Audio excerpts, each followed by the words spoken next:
पत्रकार एका पोटतिडकीने लिहित असतात, परंतु त्याचबरोबर आत्ताची जी परिस्थिती, मी त्या दिवशीच्या माझ्या भाषणामध्ये मी सांगितलं, मी मध्यंतरी नागपूरला गेलो होतो, अधिवेशनामध्ये चुकून गेलो होतो.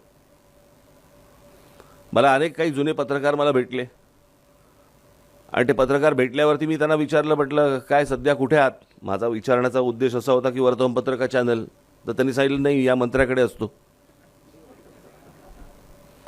दुसरा भेटला, त्यांनी पण मला तेच सांगितलं. तिसरा भेटला मला, त्यांनी पण तेच सांगितलं मला. आणि चांगले चांगले पत्रकार मंत्र्यांकडे कामं करतायत.